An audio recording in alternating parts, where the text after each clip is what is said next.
Hello everyone. అందరూ ఎలా ఉన్నారు? Welcome to live your life USA Telugu vlogs అండి. ఈరోజు వీడియోలో రెసిపీ వచ్చేసి దద్దోజనం.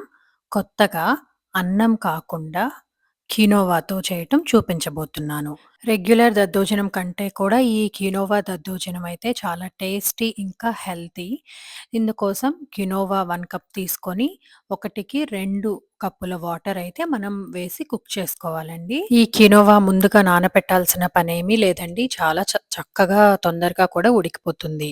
ఇక్కడ మీరు తీసుకున్న కొలత ప్రకారం వాటర్ 1:2 రేషియో వేసుకొని ప్రెషర్ కుక్కర్‌లో 3-4 విజిల్స్ రానించుకొని కుక్ చేస్తే సరిపోతుంది. అన్నం బదులు కీనోవా తినండి చాలా హెల్తీ అంటున్నారు కదండీ! మనం దోసల్లో కూడా రీప్లేస్ చేసుకుంటున్నాం. అలాగే ఈ దద్దోజనం కూడా ఒకసారి కీనోవాతో ట్రై చేసి తప్పకుండా ఎలా ఉందో కామెంట్ చేయండి.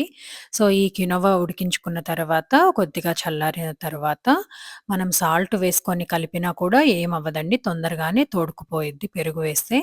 లేదంటే సాల్ట్ తర్వాత వేసుకోవచ్చు. ఈ కినోవా గోరువెచ్చగా అయ్యాక గోరువెచ్చని పాలు తీసుకొని మునిగేంత వరకు వేసి, ఆ తరువాత ఒక 2 స్పూన్ల పెరుగు బాగా కలపెట్టేసి మూత పెట్టి పక్కన ఉంచుకుంటే 4-5 అవర్స్‌లో అయితే మాత్రం ఖచ్చితంగా ఈ దద్దోజనం రెడీ అవుతుందండి. ఇదంతా తోడుకొని చాలా బాగా టేస్టీగా వస్తుంది. తరువాత తాలింపు కూడా రెగ్యులర్‌గా ఆవాలు, పచ్చిమిరపకాయలు, జీలకర్ర అవన్నీ వేయకుండా కొద్దిగా ఆయిల్ తీసుకొని, మనకి కావాల్సిన వెజ్జీస్ అన్నీ కూడా సన్నగా చాప్ చేసుకొని, అందులో కాసేపు వేయించి, కొద్దిగా బ్లాక్ పెప్పర్ పౌడర్ కూడా వేసి తాలింపు పెట్టుకుంటే చాలా టేస్టీ, హెల్తీ క్వినోవా దద్దోజనం రెడీ అండి. తప్పకుండా మీరందరూ ఈ రెసిపీ ట్రై చేసి, మీ ఫ్యామిలీ అండ్ ఫ్రెండ్స్ అందరికీ షేర్ చేయండి. అలాగే మన ఛానల్‌ని ఎవరైనా కొత్తగా చూస్తుంటే సబ్స్క్రైబ్ చేసుకోండి. Thank you for watching.